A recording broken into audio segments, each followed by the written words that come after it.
देखिए, money laundering case एक drama बन गया है और भारतीय जनता पार्टी का एक हथियार है। तो जिसको भी फंसाना है, जिसको भी जेल में डालना है, पीएमएलए लगा दो, उस पर डाल दो जेल में, जमानत होगी नहीं जल्दी, ये सोचते हैं लोग। लेकिन हम लोगों की लड़ाई की बदौलत एक काम ये हुआ कि केजरीवाल साहब की जमानत में और मनीष सिसोदिया जी की जमानत में, सत्येंद्र जैन जी की जमानत में मेरे खिलाफ भी जो ये लोग प्रोपागेंडा फैला रहे थे, सारे जमानत में एक रास्ता बन गया देश के अंदर कि अब किसी भी आदमी को जबरदस्ती ज्यादा दिन झूठे केस बना के रखा नहीं जा सकता। और अमानतुल्लाह के मामले में यही हुआ। कोई भी उनके खिलाफ भ्रष्टाचार का मामला नहीं था। उनको पहले भी लोअर कोर्ट से जमानत मिल चुकी थी। बावजूद इसके एक झूठा केस बनाकर, 2016 के एक मामले में झूठा केस बनाकर अमानतुल्लाह को जेल भेजा गया। तो मैं तो मोदी जी से बार बार कहता हूं कि इतने गुस्से, आक्रोश और नफरत से आप भरे हो तो चौराहे पे खड़ा करके हम लोगों को गोली मरवा दो। अगर आम आदमी पार्टी आपके आंख की इतनी बड़ी किरकिरी बनी है तो आप हमारी पार्टी के लोगों को चौराहे पे खड़ा करके गोली मरवा दीजिए। देश का समय और पैसा बर्बाद मत कीजिए। ये जांच एजेंसियों को आपने ड्रामा कंपनी बना दिया। इन पे हंसते हैं लोग।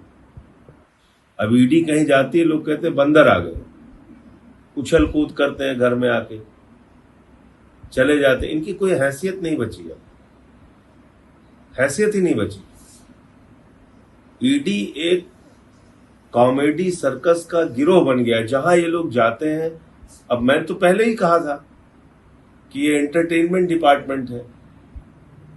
झूठे मुकदमे बनाना, एक बीजेपी के हथियार के रूप में इस्तेमाल होना, ये पूरे देश में ईडी के बारे में प्रचलित हो गया। तो मोदी जी से मैं कहना चाहता हूं कि अगर आपके मन में इतनी नफरत और गुस्सा भरा हुआ है तो आप हम सबको चौराहे पे खड़ा करके गोली मरवा दीजिए। देखिए, मनी लॉन्ड्रिंग केस एक ड्रामा बन गया है और भारतीय जनता पार्टी का एक हथियार है। तो जिसको भी फंसाना है, जिसको भी जेल में डालना है, पीएमएलए लगा दो, उस पर डाल दो जेल में, जमानत होगी नहीं जल्दी, ये सोचते हैं लोग। लेकिन हम लोगों की लड़ाई की बदौलत एक काम ये हुआ कि केजरीवाल साहब की जमानत में और मनीष सिसोदिया जी की जमानत में, सत्येंद्र जैन जी की जमानत में मेरे खिलाफ भी जो ये लोग प्रोपागेंडा फैला रहे थे, सारे जमानत में एक रास्ता बन गया देश के अंदर कि अब किसी भी आदमी को जबरदस्ती ज्यादा दिन झूठे केस बना के रखा नहीं जा सकता। और अमानतुल्लाह के मामले में यही हुआ। कोई भी उनके खिलाफ भ्रष्टाचार का मामला नहीं था। उनको पहले भी लोअर कोर्ट से जमानत मिल चुकी थी। बावजूद इसके एक झूठा केस बनाकर, 2016 के एक मामले में झूठा केस बनाकर अमानतुल्लाह को जेल भेजा गया। तो मैं तो मोदी जी से बार बार कहता हूं कि इतने गुस्से, आक्रोश और नफरत से आप भरे हो तो चौराहे पे खड़ा करके हम लोगों को गोली मरवा दो। अगर आम आदमी पार्टी आपके आंख की इतनी बड़ी किरकिरी बनी है तो आप हमारी पार्टी के लोगों को चौराहे पे खड़ा करके गोली मरवा दीजिए। देश का समय और पैसा बर्बाद मत कीजिए। ये जांच एजेंसियों को आपने ड्रामा कंपनी बना दिया। इन पे हंसते हैं लोग।